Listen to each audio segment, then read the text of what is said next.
রহমান রহিম আল্লাহ তাআলার নামে। যে কিতাব তোমার উপর নাজিল করা হয়েছে তুমি তা তেলাওয়াত করো এবং নামাজ প্রতিষ্ঠা করো। নিঃসন্দেহে নামাজ মানুষকে অশ্লীলতা ও মন্দ কাজ থেকে বিরত রাখে, পরন্তু আল্লাহ তাআলাকে হামেশা স্মরণ করাও একটি মহান কাজ। তোমরা যা কিছু করো আল্লাহ তাআলা তার সম্মুখ অবগত আছেন। হে মুসলমানরা, তোমরা কিতাবধারীদের সাথে কোন রকম তর্ক বিতর্ক করো না, তবে উত্তম পন্থায় করতে পারো। আবার তাদের মধ্যে যারা জুলুম করে তাদের কথা আলাদা। আর তোমরা বলো, আমরা ঈমান এনেছি কিতাবের যা কিছু আমাদের উপর নাজিল করা হয়েছে তার উপর, আরো ঈমান এনেছি যা কিছু তোমাদের উপর নাজিল করা হয়েছে তার উপরও।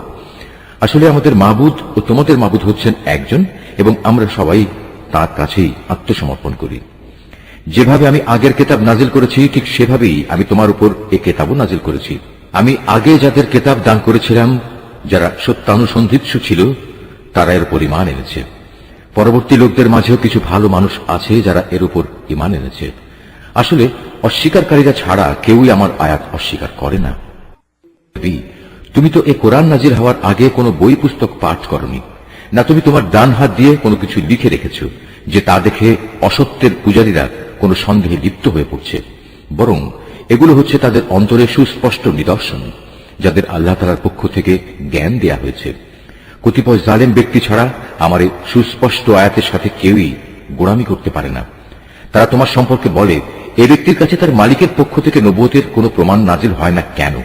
হে নবী, তুমি বলো, নিদর্শন তো আল্লাহ তাআলার হাতেই রয়েছে। আমি তো হচ্ছি আযাবের একজন সুস্পষ্ট সতর্ককারী মাত্র। হে নবী, এদের জন্য এটাই কি যথেষ্ট নয় যে স্বয়ং আমি তোমার উপর কিতাব নাজিল করেছি যা তাদের কাছে তেলাওয়াত করা হচ্ছে? অবশ্যই ঈমানদার সম্প্রদায়ের জন্য এতে আল্লাহ তাআলার অনুগ্রহ ও নসিহত রয়েছে। হে নবী, তুমি বলো, আমার ও তোমাদের মধ্যে সাক্ষী হিসেবে আল্লাহ তাআলাই যথেষ্ট, কেননা আসমান সমূহ ও জমিনে যা আছে তার সবকিছু তিনি জানেন। যারা বাতিলের উপর ঈমান আনে এবং আল্লাহ তাআলাকে অস্বীকার করে তারাই হচ্ছে মারাত্মক ক্ষতিগ্রস্ত। হে নবী, এরা তোমার কাছে আযাব ত্বরান্বিত করার কথা বলে। যদি আল্লাহ তাআলার কাছে এদের শাস্তি দেওয়ার জন্য একটি দিনক্ষণ সুনির্দিষ্ট না থাকত তাহলে কবেই না তাদের উপর আযাব এসে যেত। অবশ্যই এদের উপর আকস্মিকভাবে আযাব আসবে এবং তারা জানতেও পারবে না। তোমার কাছে এরা আযাব ত্বরান্বিত করার কথা বলে, অথচ জাহান্নাম তো কাফেরদের পরিবেশন করেই নেবে। যেদিন আযাব তাদের গ্রাস করবে তাদের ওপর থেকে, তাদের পায়ের নিচ থেকে তাদের গ্রাস করবে। আল্লাহ তাআলা তখন বলবেন, দুনিয়ায় তোমরা যা কিছু করতে এখন তার মজা উপভোগ করো। হে আমার বান্দারা, যারা আমার উপর ঈমান এনেছ, আমার জমিন অনেক প্রশস্ত, সুতরাং তোমরা একমাত্র আমার ইবাদত করো। প্রতিটি জীবকেই মরণের স্বাদ গ্রহণ করতে হবে, এরপর তোমাদের সবাইকে আমার কাছেই ফিরে আসতে হবে। যারা আমার উপর ঈমান আনবে এবং নেক কাজ করবে আমি তাদের জন্য জান্নাতে সুরম্য কোঠা তৈরি করব, যার পাদদেশ দিয়ে ঝর্ণাধারা প্রবহমান থাকবে। সেখানে তারা চিরস্থায়ী হবে। কত উত্তম পুরস্কার এই নেককার মানুষগুলোর জন্য।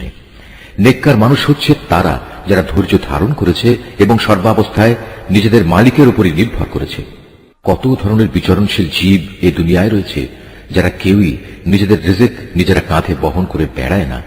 আল্লাহ তাআলাই তাদের এবং তোমাদের নিত্যদিনের রিজিক সরবরাহ করেন। তিনি সবকিছু শোনেন এবং সবকিছু জানেন। হে নবী, তুমি যদি তাদের জিজ্ঞেস করো, আসমান সমূহ ও জমিন কে পয়দা করেছে, সূর্য ও চন্দ্রকে কে কাজে লাগিয়ে রেখেছে, তারা অবশ্যই বলবে একমাত্র আল্লাহ তাআলা। কিন্তু তারপরেও এরা কোথায় কোথায় ঠুকুর খাচ্ছে। বস্তুত আল্লাহ তাআলা তার বান্দাদের মাঝে যাকে চান তার রিজিক প্রশস্ত করে দেন, আবার যাকে চান তার জন্য তা কমিয়ে দেন। অবশ্যই আল্লাহ তাআলা সবকিছুর ব্যাপারে সম্যক অবগত আছেন। হে নবী, যদি তুমি তাদের জিজ্ঞেস করো, আসমান থেকে কে পানি বর্ষণ করেছে, অতঃপর কে জমিন একবার মরে যাওয়ার পর সে পানি দ্বারা তাতে জীবন সঞ্চার করেছে, অবশ্যই এরা বলবে আল্লাহ তাআলাই। তুমি বলো, যাবতীয় তারিফ একমাত্র আল্লাহ তাআলার জন্য, কিন্তু ওদের অধিকাংশ মানুষই তা অনুধাবন করে না। এ পার্থিব জীবন তো অর্থহীন কতিপয় খেল তামাশা ছাড়া আসলেই আর কিছু নয়। আখিরাতের জীবনই হচ্ছে সত্যিকারের জীবন। কত ভালো হতো যদি তারা এই বিষয়টা জানত।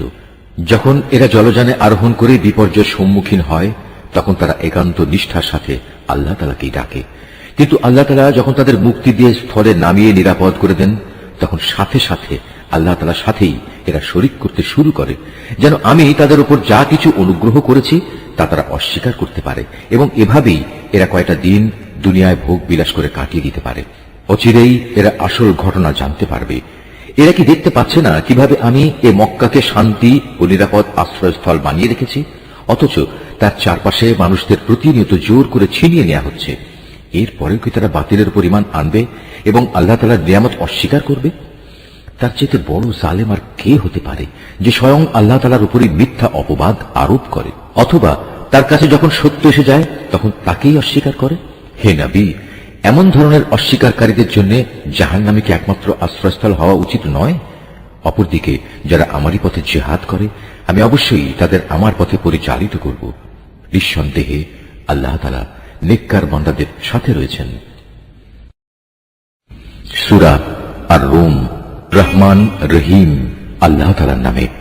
আলিফ লাম মিম। রোম জাতি পরাজিত হয়ে গেছে। ভূমণ্ডলের সবচাইতে নিচু অঞ্চলে সংঘটিত ঘটনা। তাদের পরাজয়ের পর অচিরেই তারা আবার বিজয় লাভ করবে। 3 থেকে 9 এই বিজোড় বছরের মাঝে এ ঘটনা ঘটবে। এর আগেও চূড়ান্ত ক্ষমতা ছিল আল্লাহ তাআলার হাতে, এবং এ ঘটনার পরেও সে চাবিকাঠি তাঁরই হাতে থাকবে। রোমকদের বিজয়ে সেদিন ইমানদার ব্যক্তিরা ভীষণ খুশি হবে। আল্লাহ তাআলার সাহায্যেই এসব ঘটবে। তিনি যখন যাকে চান তাকেই বিজয় সাহায্য দান করেন। তিনি মহাপরাক্রমশালী ও পরম দয়ালু। এটা হচ্ছে আল্লাহ তাআলারই ওয়াদা। আল্লাহ তাআলা কখনো তার ওয়াদার বরখেলাফ করেন না, কিন্তু অধিকাংশ মানুষই তা জানে না। তারা তো পার্থিব জীবনের শুধু বাইরের দিকটি সম্পর্কেই জানে, কিন্তু আখিরাতের জীবন সম্পর্কে তারা সম্পূর্ণই গাফেল। এই মানুষগুলো কি নিজেদের মনে একথা চিন্তা করে না আল্লাহ তাআলা কিভাবে আসমান সমূহ, জমিন ও অন্য সব কিছু যথাযথভাবে এবং একটি সুনির্দিষ্ট সময় দিয়ে পয়দা করেছেন? কিন্তু মানুষদের মাঝে অধিকাংশই এসব কিছুর শেষে তাদের মালিকের সামনে হাজির হওয়া অস্বীকার করে। এরা কি আমার জমিনে ভ্রমণ করে না এবং তাদের আগের লোকদের পরিণাম প্রত্যক্ষ করে না? অথচ তারা শক্তিতে এদের চাইতে ছিল অনেক প্রবল। তারা এই জমিনে অনেক চাষাবাদ করেছে। আজ এরা যেমন একে আবাদ করছে, তাদের চাইতে বরং তারা বেশি পরিমাণেই একে আবাদ করেছিল। অতঃপর তাদের কাছে তাদের রসুলরা সুস্পষ্ট নিদর্শন দিয়ে হাজির হয়েছিল, কিন্তু তারা রসুলদের মানতে অস্বীকার করায় আমার গজব আবাদ করা সেই শখের জমিন থেকে তাদের নিশ্চিহ্ন করে দিল। আল্লাহ তাআলা তাদের উপর গজব পাঠিয়ে কোনো জুলুম করেননি, বরং কুফরি করে তারা নিজেরাই নিজেদের উপর জুলুম করেছে। অতঃপর যারা মন্দ কাজ করেছে তাদের পরিণাম মন্দই হয়েছে, কেননা তারা আল্লাহ তাআলার আয়াতকে অস্বীকার করেছে। তা নিয়ে তারা ঠাট্টা বিদ্রূপ করেছে। আল্লাহ তাআলা নিজেই তার সৃষ্টিকে অস্তিত্ব দান করেন, আবার তিনি তাকে তার মূলের দিকে ফিরিয়ে নেন। অতঃপর তোমাদের তার কাছেই ফিরে যেতে হবে। যেদিন কিয়ামত অনুষ্ঠিত হবে সেদিন এর ভয়াবহতা দেখে অপরাধী ব্যক্তিরা ভীত বিহ্বল হয়ে পড়বে। সেদিন তাদের শরীকদের কেউই তাদের জন্য সুপারিশ করার মতো থাকবে না, বরং তারা তাদের এই শরীক করার ঘটনাই তখন অস্বীকার করবে। যেদিন কিয়ামত হবে সেদিন মানুষরা ঈমান ও কুফরের ভিত্তিতে আলাদা হয়ে পড়বে। যারা আল্লাহর উপর ঈমান এনেছে এবং সাথে সাথে নেক কাজ করেছে তারা জান্নাতের বাগিচায় থাকবে। তাদের সেখানে প্রাচুর্যপূর্ণ মেহমানদারি করা হবে। অপরদিকে যারা কুফরি করেছে এবং আমার আয়াত অস্বীকার করেছে শেষ বিচারের দিন আমার সামনাসামনি হওয়ার ঘটনা, তাদের আযাবের সম্মুখীন করা হবে। অতএব দিবাশেষে যখন তোমরা সন্ধ্যা করো তখন আল্লাহ তাআলার মাহাত্ম্য ঘোষণা করো। যখন সকালবেলার মাধ্যমে দিনের শুরু করো তখনও। আসমান সমূহ ও জমিনের যাবতীয় প্রশংসা তো একমাত্র তাঁরই জন্য। তার মাহাত্ম্য ঘোষণা করো যখন তোমরা দিনের দ্বিতীয় প্রহর শুরু করো, আবার যখন দিনের তৃতীয় প্রহর শুরু করো তখনও। কেননা তিনি মৃত থেকে জীবন্ত কিছুর আবির্ভাব ঘটান, একইভাবে জীবন্ত কিছু থেকে মৃতকে বের করে আনেন। তিনি সেই সত্তা যিনি এই জমিনকে তার নির্জীব অবস্থার পর পুনরায় জীবন দান করেন। ঠিক এভাবেই তোমাদের আবার পুনরুত্থিত করা হবে। আল্লাহ তাআলার কুদরতের নিদর্শন সমূহের মধ্যে একটি নিদর্শন এই যে শুরুতে তিনি তোমাদের মাটি থেকে পয়দা করেছেন, অতঃপর তোমরা মানুষ হিসেবে জমিনে সর্বত্র ছড়িয়ে পড়লে। তার কুদরতের নিদর্শন সমূহের মাঝে এও একটি যে তিনি তোমাদের জন্য তোমাদের মধ্যে থেকে তোমাদের সঙ্গী সঙ্গিনীদের বানিয়েছেন, যাতে করে তোমরা তাদের কাছে সুখ শান্তি লাভ করতে পারো। উপরন্তু তিনি তোমাদের মাঝে ভালোবাসা ও পারস্পরিক সৌহার্দ্য সৃষ্টি করে দিয়েছেন। অবশ্যই এর মাঝে চিন্তাশীল সম্প্রদায়ের জন্য অনেক নিদর্শন রয়েছে। আকাশমালা ও জমিনের সৃষ্টি, তোমাদের পারস্পরিক ভাষা ও বর্ণ বৈচিত্র্য নিঃসন্দেহে তার কুদরতের নিদর্শন সমূহের মাঝে এক একটি বড় নিদর্শন। অবশ্যই জ্ঞানবান মানুষদের জন্য এতে অনেক নিদর্শন রয়েছে। তোমাদের রাত ও দিনের ঘুম, তোমাদের তার দেয়া রিজিক তালাশ করাও তার কুদরতের নিদর্শন সমূহের মাঝে একটি। অবশ্য এই সবকিছুর মাঝে যে জাতি আল্লাহর কথা শোনে তাদের জন্য অনেক নিদর্শন রয়েছে। তার কুদরতের নিদর্শন সমূহের মাঝে এও একটি যে তিনি তোমাদের বিদ্যুৎ ও তার আলো দেখান ভয় এবং আশা সঞ্চারের মাঝ দিয়ে তা প্রতিভাত হয়। তিনি আসমান থেকে পানি বর্ষণ করেন, অতঃপর তা দিয়ে জমিন একবার নির্জীব হয়ে যাওয়ার পর তাকে পুনরায় জীবন দান করেন। অবশ্য এতেও বোধ শক্তি সম্পন্ন জাতির জন্য আল্লাহকে চেনার অনেক নিদর্শন রয়েছে। তার নিদর্শন সমূহের মাঝে এও একটি যে তার আদেশেই আসমান জমিন নিজ নিজ অবস্থানের উপর দাঁড়িয়ে আছে। তোমরা মাটির ভেতরে চলে গেলে অতঃপর যখন তিনি তোমাদের সে মাটির ভেতর থেকে বেরিয়ে আসার জন্য ডাক দেবেন, তখন সে ডাক শোনা মাত্রই তোমরা উঠে আসবে। এই আকাশমালা ও জমিনে যেখানে যা কিছু আছে তা তো একান্তভাবে তাঁর জন্যই, সব কিছু তাঁর আদেশেরই অনুগত। তিনি সেই মহান সত্তা যিনি গোটা সৃষ্টি জগৎকে প্রথমবার পয়দা করেন, অতঃপর কিয়ামতের দিন তাকে আবার আবর্তিত করবেন। সৃষ্টির প্রক্রিয়ায় সে কাজটি তার জন্য খুবই সহজ, কেননা আসমান সমূহ ও জমিনে সর্বোচ্চ মর্যাদা তো তার জন্য নির্ধারিত এবং তিনি মহাপরাক্রমশালী প্রজ্ঞাময়। হে মানুষরা, আল্লাহ তাআলা তোমাদের বোঝার জন্য তোমাদের নিত্যদিনের ঘটনা থেকে উদাহরণ পেশ করছেন। সে উদাহরণটির জিজ্ঞাসা হচ্ছে, আমি তোমাদের যে রিজিক দান করেছি তাকে তোমাদের অধিকারভুক্ত দাস দাসেরা সমভাবে অংশীদার, এমন অংশীদার যাতে করে তোমরা এবং তারা সমান হয়ে যেতে পারো। বলতে পারো, তোমরা কি তাদের ব্যাপারে ততটুকু ভয় করো যতটুকু ভয় নিজেদের ব্যাপারে করো? বস্তুত এভাবেই আমি বোধ শক্তি সম্পন্ন সম্প্রদায়ের জন্য আমার কথাগুলো খুলে খুলে বর্ণনা করি। কিন্তু যারা সীমা লঙ্ঘনকারী তারা অজ্ঞানতাবশত নিজেদের খেয়াল খুশির অনুসরণ করে রেখেছে। সুতরাং আল্লাহ তাআলা যাকে গোমরা করে রেখেছেন তাকে কে হেদায়েতের পথ দেখাতে পারে? এমন সব লোকদের কোনো সাহায্যকারীও নেই। অতএব হে নবী, তুমি নিষ্ঠার সাথে নিজেকে সঠিক দিনের উপর কায়েম রাখো। আল্লাহ তাআলার প্রকৃতির উপর নিজেকে দাঁড় করাও, যার উপর তিনি মানুষকে পয়দা করেছেন। মনে রেখো, আল্লাহর সৃষ্টির মাঝে কোনো রদ বদল নেই। এ হচ্ছে সহজ সরল জীবন বিধান, কিন্তু অধিকাংশ মানুষই তা জানে না। তোমরা একনিষ্ঠভাবে তাঁর অভিমুখী হও এবং শুধু তাঁকেই ভয় করো। তোমরা নামাজ প্রতিষ্ঠা করো এবং কখনো মুশরিকদের দলভুক্ত হও না। তাদের মাঝে এমন আছে যারা তাদের দিনকে টুকরো টুকরো করে দিয়েছে এবং তারা নানা ফেরকায় পরিণত হয়ে গেছে। প্রত্যেক দলই নিজেদের কাছে যা কিছু রয়েছে তা নিয়ে মত্ত আছে। মানুষদের যখন কোনো দুঃখ দৈন্য স্পর্শ করে তখন তারা তার আল্লাহর দিকে বিনয়ের সাথে ধাবিত হয়ে তাদের মালিককে ডাকতে থাকে। অতঃপর যখন তিনি তাদের তার দয়া নিয়ামতের স্বাদ উপভোগ করান তখন সাথে সাথে তাদের একদল লোক তাদের মালিকের সাথে অন্যদের শরীক করতে শুরু করে। উদ্দেশ্য হচ্ছে যা কিছু অনুগ্রহ আমি তাদের দান করেছি তার প্রতি যেন অকৃতজ্ঞতাজনিত আচরণ করতে পারে। করে নাও, অতঃপর অচিরেই তোমরা তোমাদের কুফরির ফলাফল জানতে পারবে। কিংবা আমি কি তাদের উপর এমন কোন দলিল প্রমাণ পাঠিয়েছি যে যে শিরক এরা করে চলেছে তা তাদের এ ধরনের কোন আদেশ দেয়? আমি যখন মানুষদের অনুগ্রহের স্বাদ আস্বাদন করাই তখন তারা তাতে ভীষণ খুশি হয়, আবার যখন তাদেরই কাজের কারণে তাদের উপর কোনো মুসিবত পতিত হয় তখন তারা সাথে সাথেই নিরাশ হয়ে পড়ে।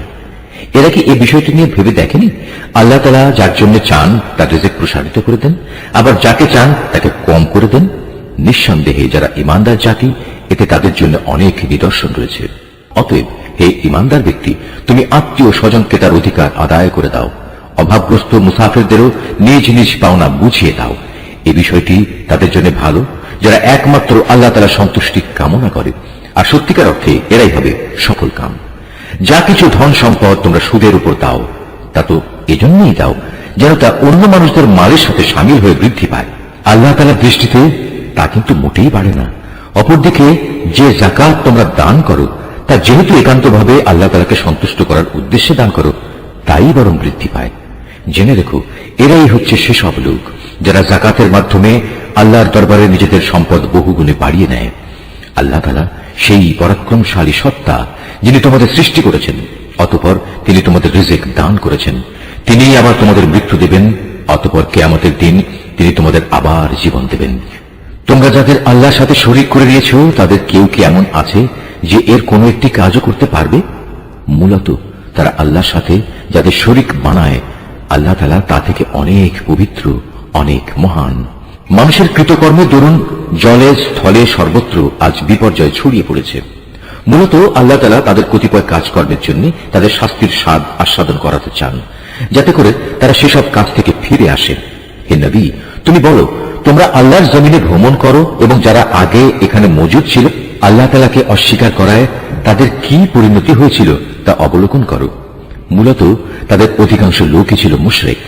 অতএব হে নবী, তুমি তোমার নিজেকে সত্য দ্বীনের উপর প্রতিষ্ঠিত করে রাখো আল্লাহ তাআলার পক্ষ থেকে ভয়াবহ দিনটি আসার আগে পর্যন্ত, যা কেউই ফিরিয়ে রাখতে পারবে না। আর সেদিন যখন আসবে তখন মোমেন ও কাফের সবাই আলাদা হয়ে যাবে। যে ব্যক্তি আল্লাহ তাআলাকে অস্বীকার করল তার এক কুফরি আযাব হিসেবে তার উপরই এসে পড়বে। অপরদিকে যে ব্যক্তি নেক আমল করল তারাই যেন এর মাধ্যমে নিজেদের জন্য সুখ সজ্জা রচনা করল। মূলত যারাই আল্লাহ তাআলার উপর ঈমান আনবে এবং সে অনুযায়ী নেক আমল করবে, আল্লাহ তাআলা তাঁর অনুগ্রহ দ্বারা তাদের যথোপযুক্ত বিনিময় দান করবেন। আল্লাহ তাআলা কাফেরদের কখনো পছন্দ করেন না।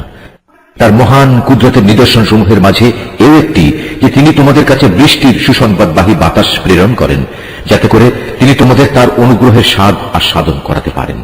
উপরন্তু তার আদেশে সমুদ্রে জলযানগুলো যেন চলতে পারে এবং তোমরাও এর মাধ্যমে তার কাছ থেকে রিজিক তালাশ করতে পারো, এবং আশা করা যায় তোমরা এই সব কিছুর জন্য তার কৃতজ্ঞতা জ্ঞাপন করবে। হে রাসূল, আমি তোমার আগে আরো রাসূল তাদের জাতির কাছে পাঠিয়েছিলাম। তারা নবুতের সুস্পষ্ট নিদর্শন সমূহ নিয়েও এসেছিল, কিন্তু তারা তা অস্বীকার করেছে। অতঃপর যারা অপরাধ করেছে আমি তাদের কাছ থেকে মর্মান্তিক প্রতিশোধ গ্রহণ করেছি, কেননা তাদের মোকাবেলায় ঈমানদারদের সাহায্য করা ছিল আমার উপর কর্তব্য। আল্লাহ তাআলা সেই মহান সত্তা যিনি তোমাদের জন্য বায়ু প্রেরণ করেন, অতঃপর তা এক সময় মেঘমালা সঞ্চালিত করে।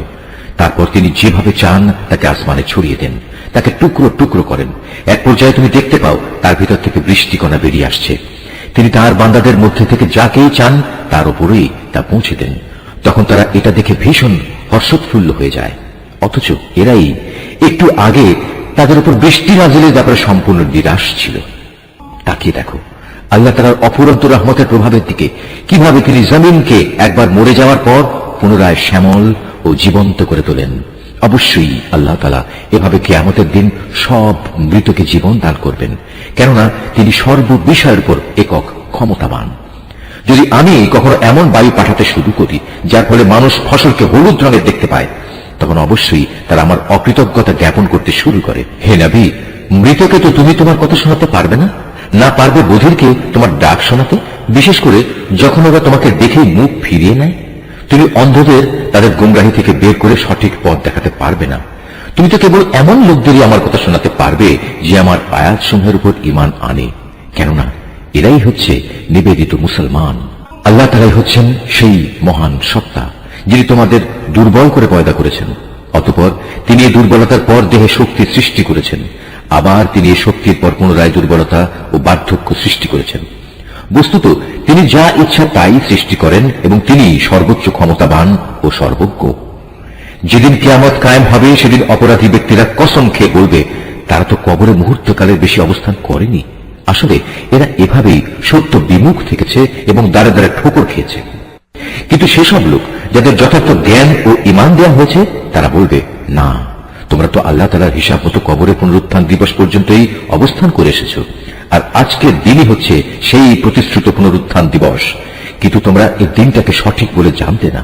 সেদিন জালেমদের ওজর আপত্তি তাদের কোনোই উপকারে আসবে না, না তাদের আল্লাহ তাআলার সন্তুষ্টি লাভের সুযোগ দেয়া হবে। হে নবী, আমি মানুষদের বোঝানোর জন্য এ কোরআনে সব ধরনের উদাহরণ পেশ করেছি। তারপরেও যদি তুমি এদের কাছে কোনো আয়াত নিয়ে হাজির হও, তবুও এই কাফেররা বলবে তোমরা তো বাতিলপন্থী। এভাবেই আল্লাহ তাআলা তাদের অন্তরে মোহর মেরে দেন, যারা সত্য সম্পর্কে কিছুই জানে না। অতএব হে নবী, তুমি ধৈর্য ধারণ করো। অবশ্যই আল্লাহ তাআলার ওয়াদা সত্য। যাদের শেষ বিচারের দিনের উপর আস্থা নেই তারা যেন তোমাকে কখনোই সত্য দিন থেকে বিচলিত করতে না পারে। সূরা লুকমান। রহমান রহিম আল্লাহ তাআলার নামে। আলিফ লাম মিম, এগুলো হচ্ছে একটি জ্ঞান গর্ভ কিতাবের আয়াত। নেককার মানুষদের জন্য এ হচ্ছে হিদায়াত ও রহমত। যারা নামাজ প্রতিষ্ঠা করে, যাকাত আদায় করে, সর্বোপরি যারা শেষ বিচার দিনের উপর নিশ্চিত বিশ্বাস রাখে, এই লোকগুলোই তাদের মালিকের পক্ষ থেকে যথার্থ হিদায়াতের উপর রয়েছে। মূলত এরাই হচ্ছে সফল কাম। মানুষদের মাঝে এমন ব্যক্তিও আছে যে অর্থহীন ও বেহুদা গল্প কাহিনী কেনে, যাতে করে মানুষদের নিতান্ত অজ্ঞতার ভিত্তিতে আল্লাহ তাআলার পথ থেকে দূরে সরিয়ে রাখতে পারে। সে এ নিয়ে হাসি বিদ্রুপ করে। তাদের জন্য অপমানকর শাস্তির ব্যবস্থা রয়েছে। যখন তার সামনে আমার আয়াতসমূহ তেলাওয়াত করা হয়, তখন সে দম্ভ ভরে মুখ ফিরিয়ে নেয়, যেন সে কখনো তা শুনতেই পায়নি, আর কান দুটি যেন বধির। তাকে তুমি কঠোর আযাবের সুসংবাদ দাও। নিঃসন্দেহে যারা আল্লাহ তাআলার উপর ঈমান এনেছে এবং নেক আমল করেছে, তাদের জন্য রয়েছে নিয়ামতের সমাহার, জান্নাত সমূহ। সেখানে তারা চিরকাল অবস্থান করবে। আল্লাহ তাআলার প্রতিশ্রুতি অতীব সত্য। তিনি মহা পরাক্রমশালী, প্রজ্ঞাময়। তোমরা দেখতে পাচ্ছ, তিনি আসমান সমূহকে কোন স্তম্ভ ছাড়াই পয়দা করেছেন। তিনি জমিনে পাহাড় সমূহ স্থাপন করে রেখেছেন, যাতে করে তা তোমাদের নিয়ে কখনো একদিকে ঢলে না পড়ে। আবার তাতে প্রত্যেক প্রকারের বিচরণশীল জন্তু তিনি ছড়িয়ে দিয়েছেন। হ্যাঁ, আমি আকাশ থেকে পানি বর্ষণ করেছি, অতঃপর সে পানি দিয়ে সেখানে আমি সুন্দর সুন্দর জিনিসপত্র উৎপাদন করিয়েছি। এ হচ্ছে আল্লাহ তাআলার সৃষ্টি। অতঃপর তোমরা আমাকে দেখাও তো, আল্লাহকে বাদ দিয়ে তারা তোমাদের উপাস্য দেবতার কি সৃষ্টি করেছে। আসলেই জালেমরা সুস্পষ্ট গুমরাহিতে নিমজ্জিত রয়েছে। আমি লোকমানকে জ্ঞান দান করেছিলাম যে তুমি আল্লাহ তাআলার নিয়ামতের শুকর আদায় করো, কেননা যে ব্যক্তি আল্লাহ তাআলার শুকর আদায় করে সে তো তা করে তার নিজের ভালোর জন্যই। আর যদি কেউ অকৃতজ্ঞতাজনক আচরণ করে, তার জানা উচিত আল্লাহ তাআলা কারোই মুখাপেক্ষী নন, তিনি যাবতীয় প্রশংসার অধিকারী। হে নবী, স্মরণ করো যখন লোকমান তার ছেলেকে নসিহত করতে গিয়ে বলল, হে বৎস, আল্লাহ তাআলার সাথে শিরক করো না, কেননা শিরক হচ্ছে সবচাইতে বড় জুলুম।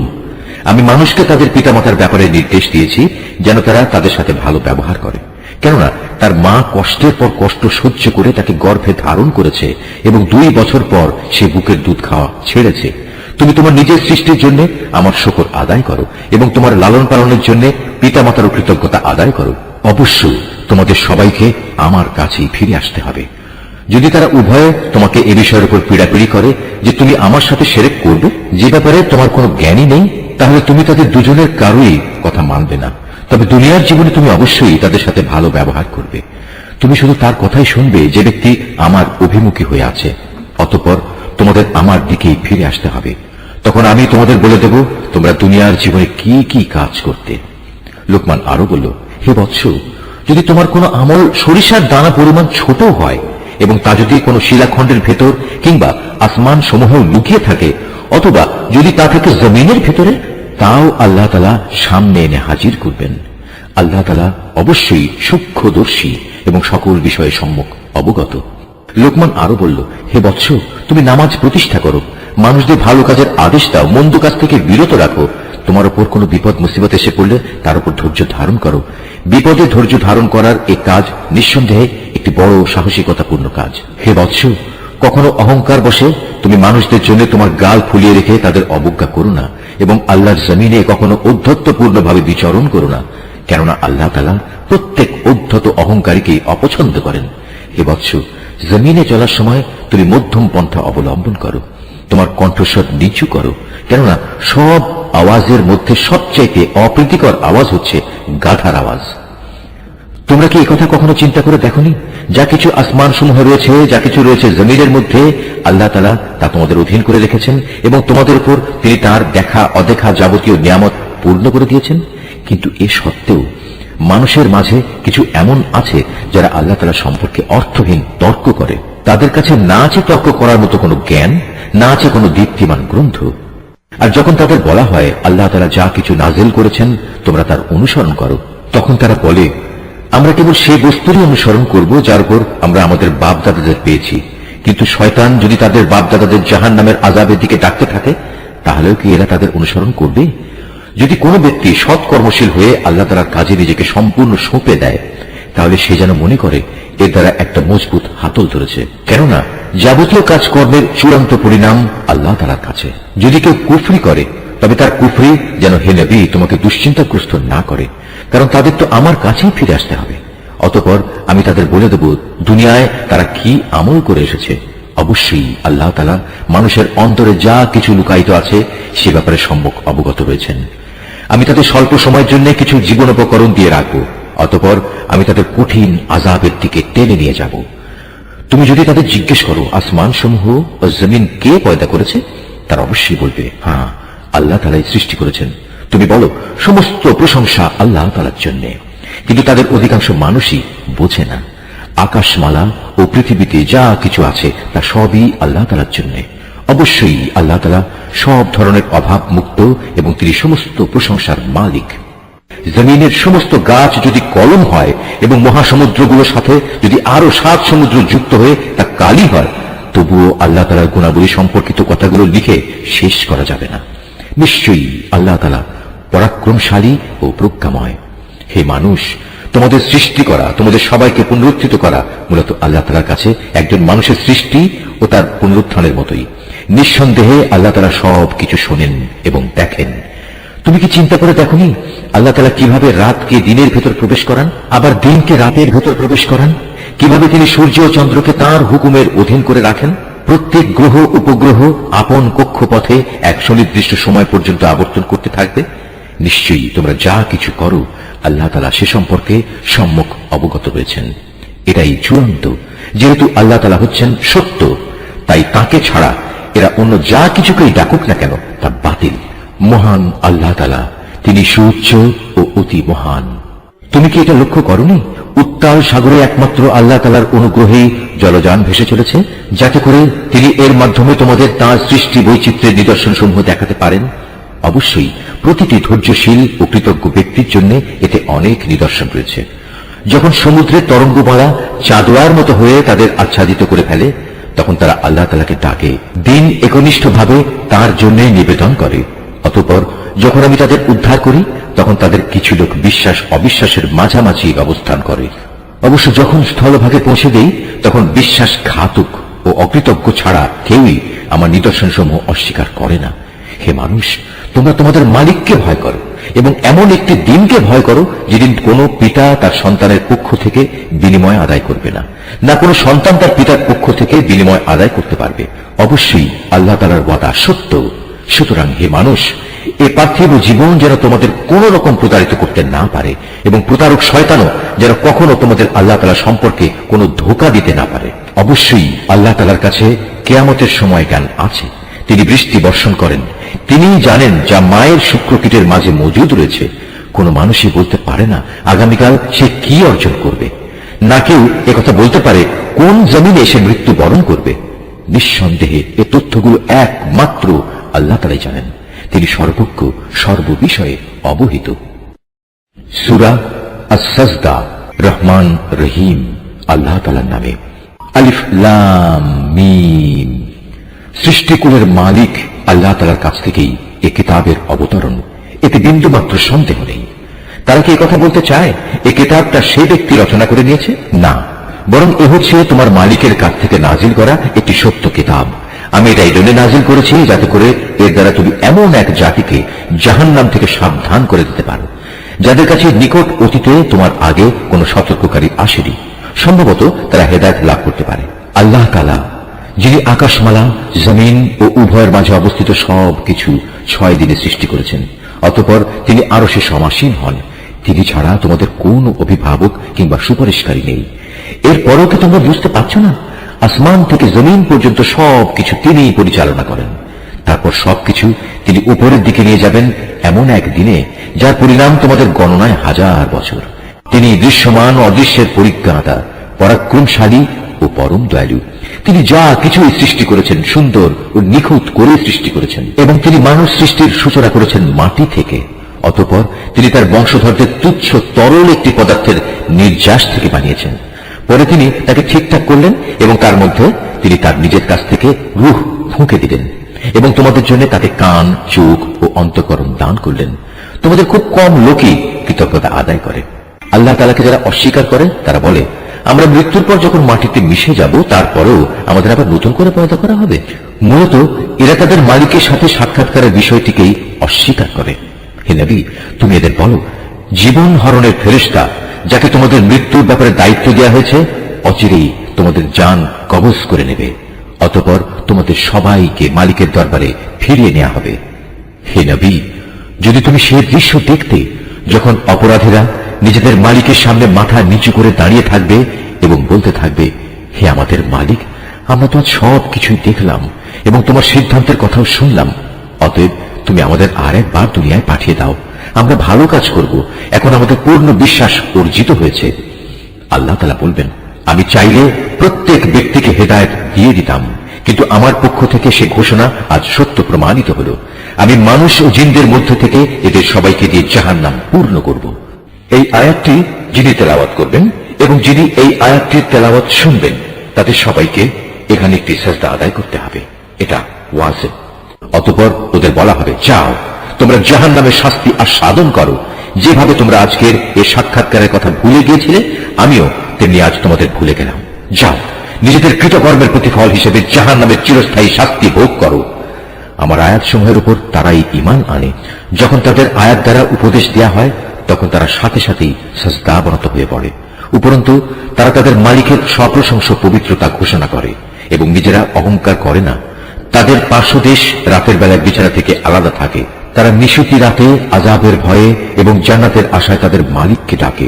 তদুপরি আমি তাদের যা কিছু দান করেছি, তারা তা থেকে আমার পথে ব্যয় করে। কেউ জানে না কি ধরনের নয়ন প্রীতিকর বিনিময় তাদের জন্য লুকিয়ে রাখা হয়েছে। মূলত তা হবে তাদের কাজের যথার্থ পুরস্কার। যে ব্যক্তি মুমিন, সে নাফরমান ব্যক্তির মতো হয়ে যাবে না, এরা কখনো এক সমান হতে পারে না। অতএব যারা ঈমান এনেছে এবং নেক আমল করেছে, তাদের জন্য সুরম্য জান্নাতে বাসস্থান হবে। এই মেহমানদারি হবে তাদের নেক কাজের পুরস্কার, যা তারা করে এসেছে। যারা আল্লাহ তাআলার নাফরমানি করবে, তাদের বাসস্থান হবে জাহান্নামের আগুন। যখনই তারা সেখান থেকে বেরিয়ে আসতে চেষ্টা করবে, তখনই তাদের ধাক্কা দিয়ে তার ভিতরে ঠেলে দেওয়া হবে এবং তাদের বলা হবে, যাও আগুনের আযাব ভোগ করে নাও। তোমরা তো এই বিষয়কে মিথ্যা প্রতিপন্ন করতে। জাহান্নামের বড় আযাবের আগে আমি অবশ্যই তাদের দুনিয়ার ছোটখাটো আযাবও আস্বাদন করাবো, এই আশায় যে হয়তোবা এতে করে তারা আমার দিকে ফিরে আসবে। তার চাইতে বড় জালেম আর কে হতে পারে, যে ব্যক্তিকে তার মালিকের আয়াতসমূহ দ্বারা নসিহত করা হয়, অতঃপর সে তা থেকে মুখ ফিরিয়ে নেয়। অবশ্যই আমি নাফরমানদের কাছ থেকে প্রতিশোধ নেব। রুকু 3। হে নবী, তোমার আগে আমি মুসাকেও কিতাব দিয়েছিলাম, অতএব তুমি তার আল্লাহর সাথে সাক্ষাতের বিষয়টিতে কোন রকম সন্দেহ করো না। আমি যে কিতাব তাকে দিয়েছি, তা আমি বনী ইসরাইলদের জন্য পথ প্রদর্শক বানিয়ে দিয়েছিলাম। আমি তাদের মধ্যে থেকে কিছু লোককে নেতা বানিয়েছিলাম। তারা আমারই আদেশে মানুষদের হেদায়েত করত, যখন তারা অত্যাচারের সামনে কঠোর ধৈর্য ধারণ করেছে। সর্বোপরি তারা ছিল আমার আয়াতের উপর একান্ত বিশ্বাসী। অবশ্যই হে নবী, তোমার মালিক কিয়ামতের দিন সে সব কিছুর ফয়সালা করে দেবেন, যেসব বিষয় তারা দুনিয়ায় মতবিরোধ করে বেড়াত। হে নবী, তোমার জাতির লোকেরা কি এ থেকে হেদায়েত পায়নি যে আমি তাদের আগে কত জাতিকে ধ্বংস করে দিয়েছি, যাদের বাসস্থান সমূহের মাঝ দিয়েই তারা সব সময় চলাফেরা করে? অবশ্যই এতে তাদের আল্লাহ তাআলাকে জানা ও চেনার জন্য অনেকগুলো নিদর্শন রয়েছে। এরপরেও কি এরা শুনবে না? ওরা কি লক্ষ্য করে দেখে না আমি কিভাবে উর্বর ভূমির উপর পানি প্রবাহিত করি এবং পরে তারই সাহায্যে আমি সেই ভূমি থেকে ফসল বের করে আনি, যা থেকে তাদের গৃহপালিত জন্তুগুলো যেমনি খাবার গ্রহণ করে, তেমনি খায় তারা নিজেরাও। এ সত্ত্বেও কি এরা আল্লাহ তাআলার অসীম কুদরতের চিহ্ন দেখতে পায় না? তারা বলে, যদি তোমরা তোমাদের দাবিতে সত্যবাদী হও, তাহলে সেই বিচারের ক্ষণটি কখন আসবে, যার কথা বলে তোমরা আমাদের ভয় দেখাচ্ছ? হে নবী, তুমি বলো, যারা কুফরি করেছে, বিচারের দিন তাদের ঈমান কোনোই কাজে আসবে না, না তাদের কোন রকম অবকাশ দেওয়া হবে। অতএব হে নবী, তুমি এদের এসব কথাবার্তা থেকে বিমুখ থাকো এবং তুমি শেষ দিনের অপেক্ষা করো। তারাও অপেক্ষা করছে। সূরা আল আহজাব। রহমান রহিম আল্লাহ তাআলার নামে। হে নবী, আল্লাহ তাআলাকে ভয় করো, কাফের ও মুনাফিকদের আনুগত্য করো না। অবশ্যই আল্লাহ তাআলা সবকিছু জানেন, তিনি বিজ্ঞ কুশলী। তোমার মালিকের কাছ থেকে তোমার প্রতি যা কিছু ওহী নাজিল হয়, তুমি শুধু তারই অনুসরণ করো। তোমরা যা কিছু করো, আল্লাহ তাআলা অবশ্যই সে সম্পর্কে সম্যক ওয়াকিবহাল রয়েছেন। তুমি শুধু আল্লাহ তাআলার উপরে নির্ভর করো। চূড়ান্ত কর্মবিধায়ক হিসেবে আল্লাহ তাআলাই তোমার জন্য যথেষ্ট। হে মানুষ, আল্লাহ তাআলা কোন মানুষের জন্য তার বুকে দুটো অন্তর পয়দা করেননি। না তিনি তোমাদের স্ত্রীদের, যাদের সাথে তোমরা তোমাদের মায়েদের তুলনা করে জিহার করো, তাদের সত্যি সত্যি তোমাদের মা বানিয়ে দিয়েছেন। একইভাবে তিনি তোমাদের পালক পুত্রকেও তোমাদের পুত্র বানিয়ে দেননি। আসলে তোমাদের এগুলো হচ্ছে নিছক তোমাদের মুখেরই কথা। সত্য কথা তো আল্লাহ তাআলাই বলেন এবং তিনি তোমাদের পথ প্রদর্শন করেন। হে ঈমানদাররা, তোমরা তাদের পালক পুত্রদের আসল পিতার পরিচয়ই ডাকো, এটাই আল্লাহ তাআলার দৃষ্টিতে অধিক ন্যায়সঙ্গত। যদি তোমরা তাদের পিতা কারা সে পরিচয় না জানো, তাহলে তাদের মনে করতে হবে তারা তোমাদের দ্বীনী ভাই ও বন্ধু। এ ব্যাপারে আগে যদি তোমাদের কোনো ভুল হয়ে থাকে, তাহলে তাতে তোমাদের জন্য কোনো গুনাহ নেই। তবে যদি কেউ ইচ্ছা করে এমন কিছু করে, তাহলে সে গুনাহগার হবে। নিঃসন্দেহে আল্লাহ তাআলা পরম ক্ষমাশীল ও দয়ালু। আল্লাহর নবী মুমিনদের কাছে তাদের নিজেদের চাইতে বেশি প্রিয়, এবং নবীর স্ত্রীরা হচ্ছে তাদের মা সমান। কিন্তু আল্লাহর কিতাব অনুযায়ী যারা আত্মীয় স্বজন, তারা সব মুমিন মুহাজির ব্যক্তি চাইতে একজন আরেকজনের বেশি নিকটতর। অবশ্য তোমরা যদি তোমাদের বন্ধু বান্ধবের সাথে কিছু সদাচরণ করতে চাও, এসব কথা আল্লাহ তাআলার কিতাবে লিপিবদ্ধ রয়েছে। হে নবী, স্মরণ করো যখন আমি নবী রাসূলদের কাছ থেকে আমার বিধান পৌঁছে দেওয়ার প্রতিশ্রুতি নিয়েছিলাম তোমার কাছ থেকে, নূহ, ইব্রাহিম, মুসা এবং মারিয়াম পুত্র ঈসার কাছ থেকেও। এদের কাছ থেকে আমি দিন পৌঁছানোর পাকা পোক্ত ওয়াদা নিয়েছিলাম, যাতে করে তাদের মালিক কিয়ামতের দিন এসব সত্যবাদীদের তাদের সত্যবাদিতা সম্পর্কে জিজ্ঞেস করতে পারেন। আল্লাহ তাআলা কাফিরদের জন্য পীড়াদায়ক আযাব প্রস্তুত করে রেখেছেন। হে মানুষ, তোমরা যারা ঈমান এনেছ, তোমরা নিজেদের উপর আল্লাহ তাআলার সে অনুগ্রহের কথা স্মরণ করো, যখন শত্রু সৈন্য তোমাদের উপর ঝাঁপিয়ে পড়ছিল, অতঃপর আমি তাদের উপর এক প্রচন্ড হাওয়া প্রেরণ করেছি এবং তাদের কাছে পাঠিয়েছি এমন সব সৈন্য যাদের তোমরা দেখতে পাওনি।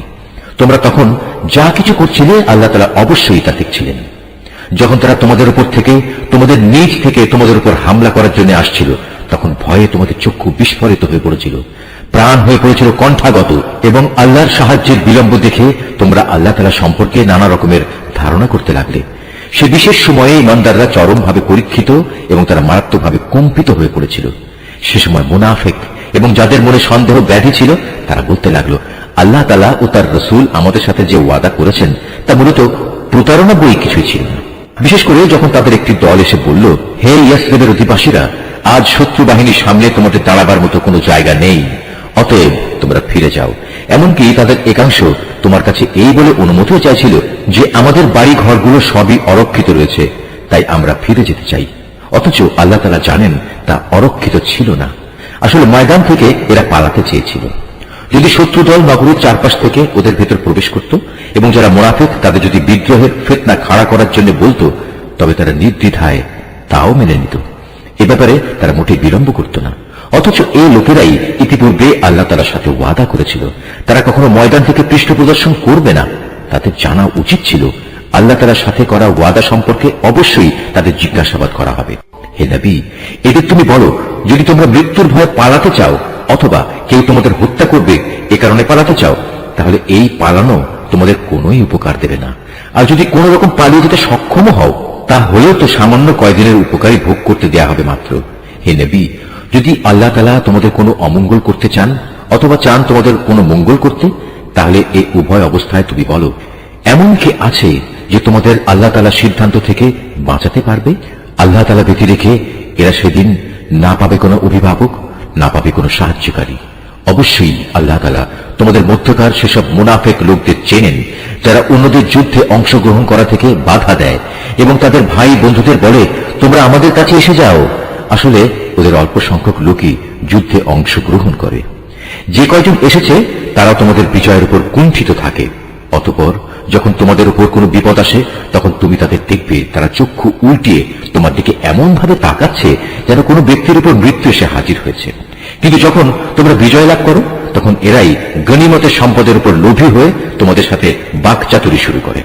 আসলে এই লোকগুলো কিন্তু কখনো ঈমান আনেনি। আল্লাহ তাআলা তাই ওদের সব কাজই বিনষ্ট করে দিয়েছেন। আর এই কাজটা তো আল্লাহ তাআলার জন্য অত্যন্ত সহজ।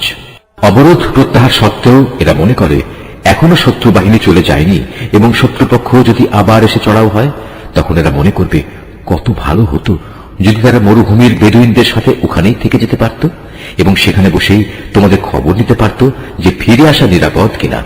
যদিও এরা এখনো তোমাদের মাঝে আছে, কিন্তু এরা খুব কম লোকই যুদ্ধে অংশগ্রহণ করবে। হে মুসলমানরা, তোমাদের জন্য অবশ্যই আল্লাহর রাসূলের জীবনের মাঝে অনুকরণযোগ্য উত্তম আদর্শ রয়েছে এমন প্রতিটি ব্যক্তির জন্য যে আল্লাহ তাআলার সাক্ষাৎ পেতে আগ্রহী এবং যে পরকালের মুক্তির আশা করে। সর্বোপরি যে বেশি পরিমাণে আল্লাহ তাআলাকে স্মরণ করে। খাঁটি ঈমানদাররা যখন শত্রু বাহিনী দেখল, তখন তারা বলে উঠল, এ তো হচ্ছে তাই যার ওয়াদা আল্লাহ তাআলা ও তার রাসূল আমাদের কাছে আগেই করেছিলেন। আল্লাহ তাআলা ও তার রাসূল অবশ্যই সত্য কথা বলেছেন। এই ঘটনার ফলে তাদের ঈমান ও আনুগত্যের পরিমাণ আরো বৃদ্ধি পেল। ঈমানদারদের মাঝে কিছু লোক তো এমন রয়েছে যারা আল্লাহ তাআলার সাথে জীবন বাজির যে ওয়াদা করেছিল তা সত্য প্রমাণ করল। তাদের কিছু সংখ্যক মানুষ তো নিজের কোরবানি পূর্ণ করে শাহাদাত লাভ করল, আর কেউ এখনো শাহাদাতের অপেক্ষায় আছে। তারা তাদের আসল লক্ষ্য কখনো পরিবর্তন করেনি। যুদ্ধ তো এজন্যই যে এতে করে সত্যবাদীদের আল্লাহ তাআলা তাদের সত্যবাদিতার পুরস্কার দেবেন, আর মুনাফিকদের তিনি চাইলে শাস্তি দেবেন, কিংবা তিনি তাদের উপর ক্ষমা পরবশ হবেন। নিঃসন্দেহে আল্লাহ তাআলা ক্ষমাশীল ও পরম দয়ালু। আল্লাহ তাআলা কাফেরদের তাদের যাবতীয় ক্রোধ সহ এমনই মদিনা থেকে ফিরিয়ে দিলেন। এ অভিযানে তারা কোনো কল্যাণী লাভ করতে পারেনি। আল্লাহ তাআলাই এই যুদ্ধে মুমিনদের জন্য যথেষ্ট প্রমাণিত হলেন। মূলত আল্লাহ তাআলা প্রবল শক্তিমান ও পরাক্রমশালী। এই যুদ্ধে যারা হামলাকারী ছিল, আহলে কিতাবদের মধ্যে যারা তাদের সাহায্য করেছে, আল্লাহ তাআলা তাদেরও দুর্গ থেকে অবতরণ করালেন এবং তাদের অন্তরে মুসলমানদের সম্পর্কে এমন ভীতির সঞ্চার করালেন যে আজ তোমরা তাদের এক দলকে হত্যা করছো, আরেক দলকে বন্দী করছো। তিনি তোমাদের তাদের জমিন, বাড়িঘর ও সহায় সম্পত্তির উত্তরাধিকারী বানিয়ে দিলেন। আল্লাহ তাআলা এর ফলে তোমাদের এমন সব ভূখণ্ডের অধিকারী বানিয়ে দিলেন যেখানে তোমরা এখনো কোনো সামরিক অভিযান পরিচালনাই করনি। সত্যি আল্লাহ তাআলা সর্ববিষয়ের উপর একক ক্ষমতাবান। হে নবী, তুমি তোমার স্ত্রীদের বলো, তোমরা যদি পার্থিব জীবন ও তার ভোগ বিলাস কামনা করো, তাহলে এসো, আমি তোমাদের তার কিছু অংশ দিয়ে দেই এবং সৌজন্যের সাথে তোমাদের বিদায় করে দেই। আর যদি তোমরা আল্লাহ তাআলা, তার রাসূল ও পরকাল কামনা করো, তাহলে জেনে রেখো, তোমাদের মধ্যে যারা সৎ কর্মশীল, আল্লাহ তাআলা তাদের জন্য মহা পুরস্কার প্রস্তুত করে রেখেছেন। হে নবী পত্নীরা, তোমাদের মধ্যে যারা খোলাখুলি কোনো অশ্লীল কাজ করবে, তাহলে তার শাস্তি দ্বিগুণ করে দেয়া হবে। আর এই কাজ আল্লাহ তাআলার জন্য অত্যন্ত সহজ। নিশ্চয়ই আল্লাহ যা বলেছেন সত্য বলেছেন।